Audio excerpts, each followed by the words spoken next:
everybody, this is Sean with TRP, and I want to give you a spot video. Today's spot video is about YouTube analytics. I believe that YouTube does provide us a lot of information, sometimes too much information that we don't even know what we're seeing. I believe that a lot of new YouTubers are trying to get the channel off the ground, or better yet, trying to make 2014 an impressive year. I feel that most people don't really understand YouTube analytics well enough to try to improve on more than just more likes, more subscribers, more views, and why all that is important to break that down to useful information so you can target your easy accessible market is very valuable.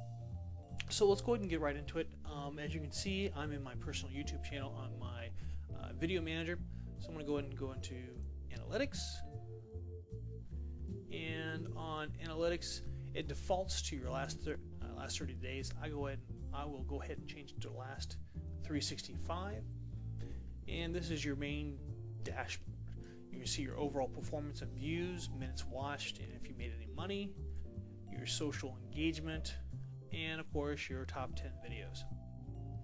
This is important to see how well your videos have done over the last year. Personally, for me, I think minutes watched is more important than actual views.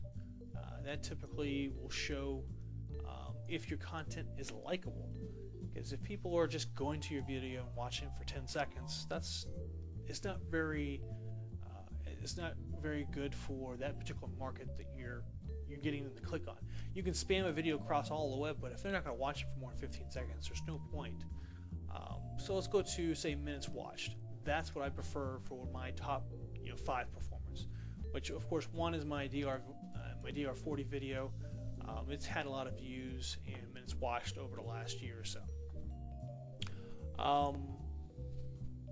Average minutes per video watched across all videos. So basically, how long did someone watch my video before they left, before they bounced? I'm going to go ahead and click on views on the left hand side, and since it's already set per video, I'm going to click on download report, open the report up, and it'll pop up in this window. And you can see right here it has the different videos and so on and so forth. So right here on this column it says average view duration in minutes.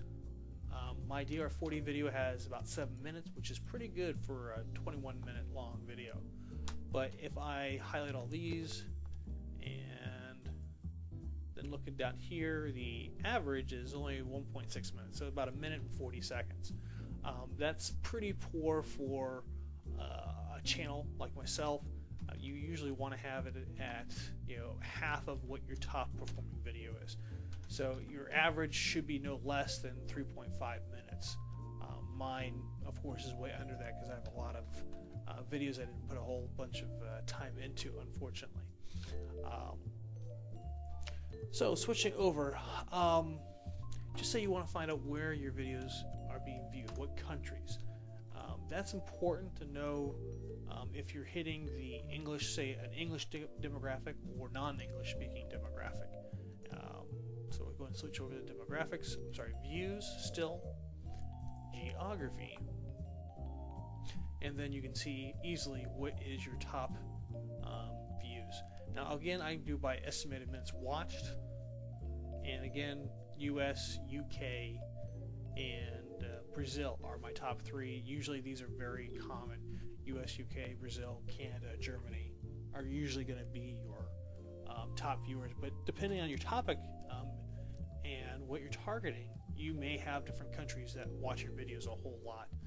So 40 looks like my top 1, 2, 3, 4, 5 countries make up over half of my overall views, and that's really great. If I target only those 5 countries, I'm doing most of the battle for me. Now, I don't want to ignore other demographics. However, it's important to know where your market is coming from.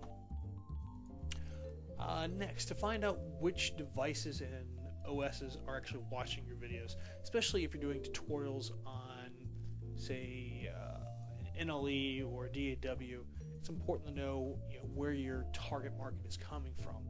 On a computer, mine shows, click on devices, the computer, and it looks like over 70% of my views are coming from Windows users, which I'm on the Frugal Filmmaker as well as everybody else, and a lot of people are looking to save money, which Windows platform provides that option.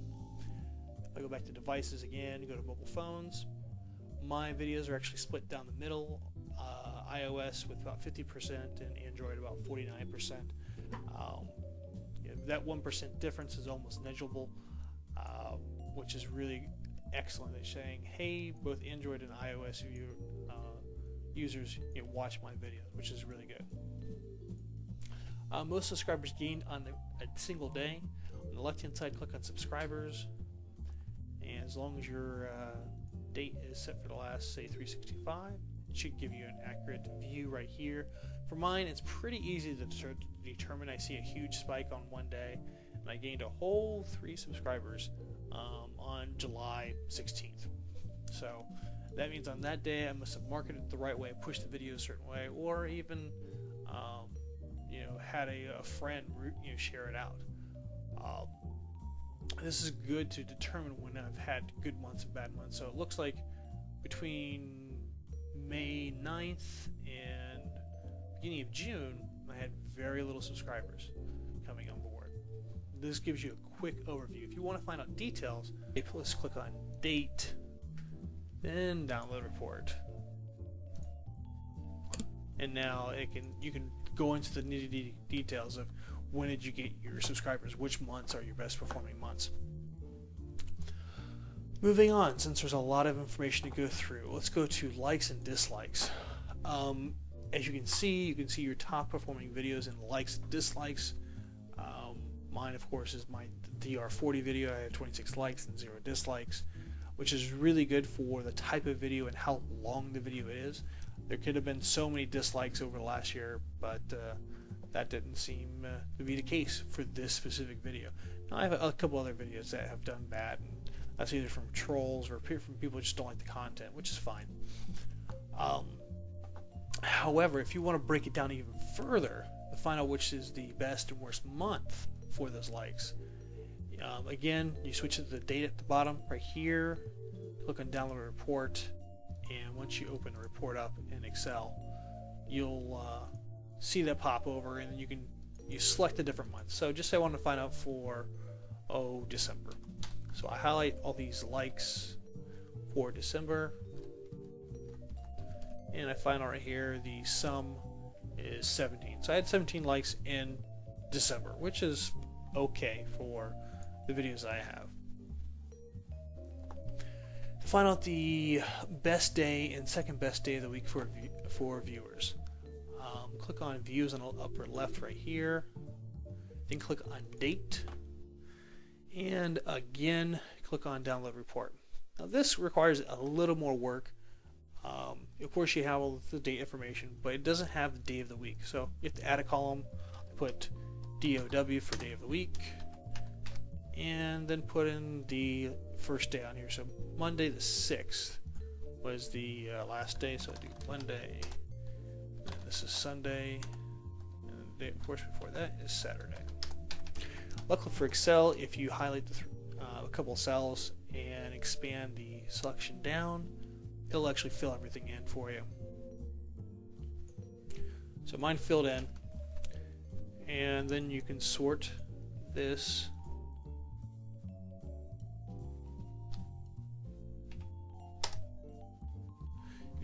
by day. Once this is sorted by day, then you can go by views and find out which is your best day. I went through all this before. My views surprisingly were spread across nearly evenly across every single day of the week.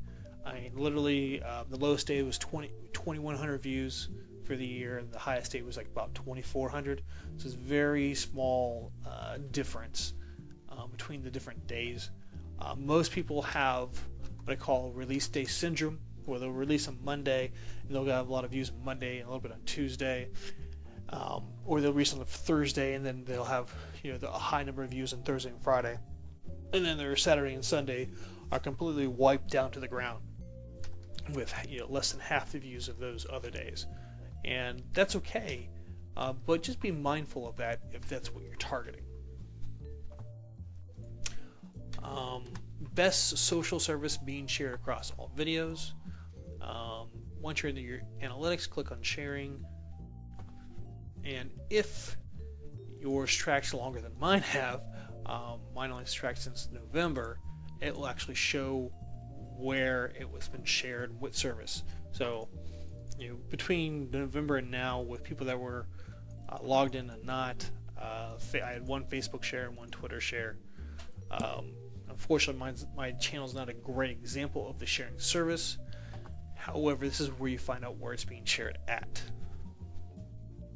And how do I find out if a particular video is being shared, say on a blog or from a random forum or so on and so forth? I believe, let me click back. Let's see, I think it's traffic sources. Traffic sources, yes it is, across the entire channel.